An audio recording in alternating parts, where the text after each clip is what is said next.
And now for something completely different. Remember when we did the Day Today? Yes, I do, obviously. And then? we did all the episodes. What was I going to say? Oh, yeah. So somebody said you got to watch this little clip. It's an audio clip, actually, so you can't really watch it. Of Peter O'Hanrahan. O'Hanrahan? Over in New York during 9/11. Oh, okay. And, of course, Chris Morris is interviewing him to find out what's going on. So thank you for that. We'll throw it on here, and maybe I might even throw on the other clips of Peter O'Hanrahan. There's only a couple minutes of clips. Okay. Just to give people who haven't seen him an idea of what kind of a reporter he is. And then you'll understand what happens here even better. That sounds like a good plan, eh? Like, I think about things sometimes, and sometimes it's like, it actually comes out smart. You should acknowledge this sometimes. You should do it more often. Maybe then I'll acknowledge it. Like it might be a reoccurring thing. I don't know. It's not a fluke, you know. She loves me and supports me in everything I do. All right, here we go. Except the prostitutes. I hate the prostitutes. I'm working on her. Okay.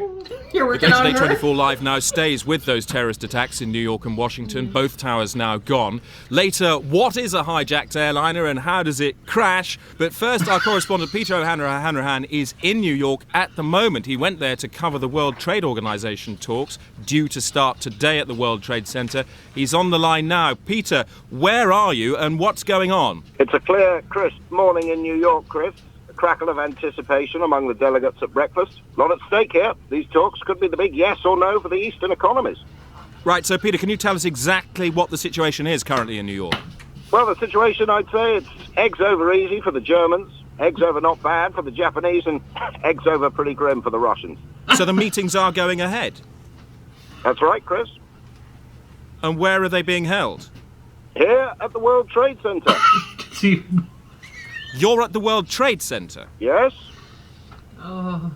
Whereabouts exactly in the World Trade Center are you? I'm in the restaurant, the windows on the World Restaurant, Chris. Floor 107.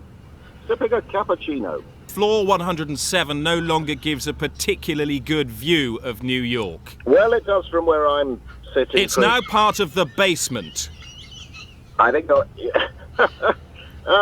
pulling my leg, Chris. Are you near a television? Yes. I don't I'd see the like you to relevance. turn it on. I'm going to a television in the restaurant. There's one of those. Yes, just ones get on in with the it, corner. please. Right, the television's on. Oh, Tell that's me terrible. what you can see. Well, it's quite bizarre. I'm actually looking at an image of the World Trade Center. I could almost be looking at myself if I waved. What can you see? Well, there's a plane in one of them. Yeah, actually, we didn't hear that. The sound insulation in these buildings is extraordinary. There is a plane that... Keep watching, Peter. What? Oh, my God. It's like, One of the towers has collapsed. Fortunately, not the one I'm in. The one I'm in is one of the tower. The other tower, the tower I'm in is collapsing. I'm collapsing, Chris, under the sheer... I've managed. Oh, I'm out. I'm out. oh my God. I'm very run. I'm not there. Where are you? I'm in a hotel in Midtown, the Marriott, my hotel, in my room. Why did you say you were at the World Trade Center? Because that's where I was supposed to be this morning. You overslept. I slept longer than I'd anticipated. We got lucky. Would you like to revise your appraisal of the situation in New York in light of what you've just gleaned? Yes, I can, Chris. Go ahead. I'm a man standing at a window of his hotel room. Very grey day. A very grey day for the world, Chris. It seems like a movie. Peter, you've added nothing. That's Peter O'Hanrahan from New York on a day which Yes, would go down a as a... day- Be quiet! Oh my God. That's so funny. I like the...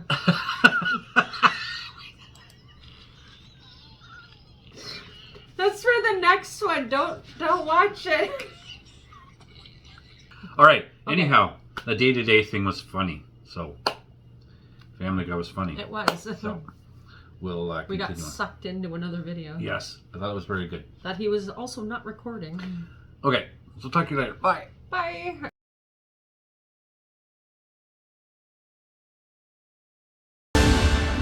A week of foul-tempered debate in Europe ended this afternoon as finance ministers agreed new quota rates for trade with the United States.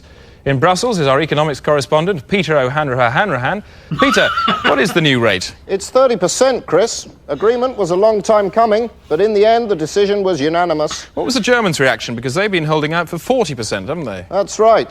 When I spoke to Finance Minister Reinhardt earlier today, he said he didn't like the deal, but he had to go along with it. Really? You spoke to him yourself? You managed to pin him down? He's a pretty tricky man, isn't he? That's right. Where did you get hold of him? He was in the hotel. And you conducted a conversation with him about the quota rates? That's right. He said he didn't like it, but he had to go along with it. What language did you conduct this conversation in, Peter? German.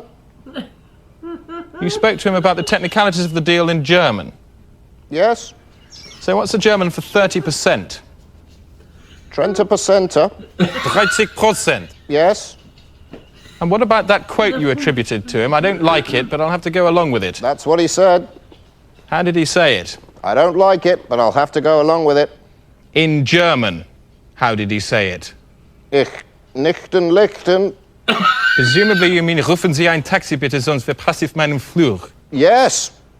No, you don't, Peter, because that means get me a taxi, I'm late for my plane. Now, I'm going to ask you a question. Did you speak to the German finance minister about the new deal this afternoon? No. And what was his reaction? I don't know. Peter, thank you. Environation from me, Rosie May. It's just been announced there's to be a special inquiry into the government's handling of the Froome shipping deal, which flew to pieces last month amid accusations of gross ministerial misconduct. Our economics correspondent, Peter O'Hanrahan, is with the Minister for Ships, Michael Crane. He's just prized him out of an emergency meeting. I'm with the Minister for Ships, That's Michael what Peter, Crane. everything I've MP. just said comes He's spewing just straight left back out of his an stupid emergency slab of meeting. a face. Mr. Crane, choppy waters for the government. Not at all, Peter. This procedure was entirely proper, and I think the inquiry will prove that the government's handling of this matter was entirely proper. So the government's ship back on course? Absolutely. Back to you, Chris. Peter, what the hell was that? This man's made a big-scale cock-up here. You let him get away with it. Now, let me speak to him. Put your earpiece next to his head and stand still. Now, Minister, there's reason to believe that you lied to the House. How do you answer that?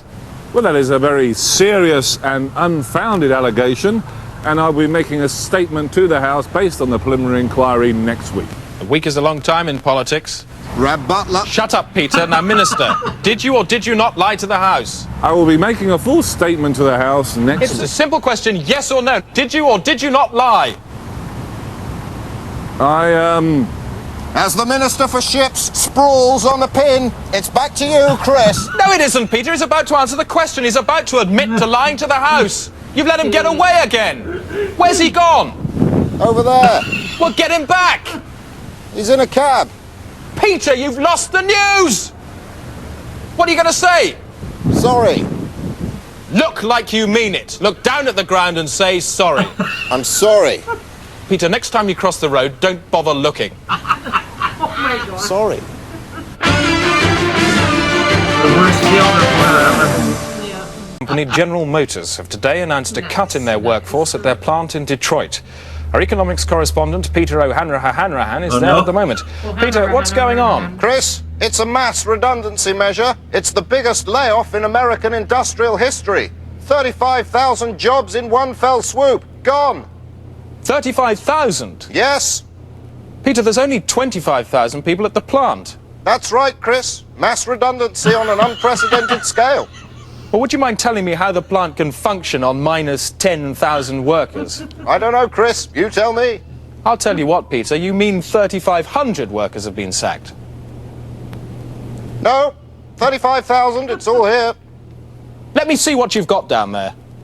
It's 3,500. You're Peter, right. I made a want mistake. to see it. I don't want to hear anything more out of your mouth. I don't believe it. Now show me your notes. No, Yes. It's 3,500. Show me. I don't believe what you're saying. I just want to see the numbers. Now hold them up. Hold them up and keep them up. And rotate them 180 degrees in my favour. Do it. Look at his notes. Peter, what's that? I don't have the monitor, Chris. I can't see what you're You doing. know what I'm talking about. It's just above your right eye. Yes. A cobweb? And how's a cobweb going to dig you out of your numerical mess? I don't know. Peter, you're lying in a news grave. Do you know what's written on your headstone? News? Peter, thank you. Peter O'Hanrahan, live in Detroit.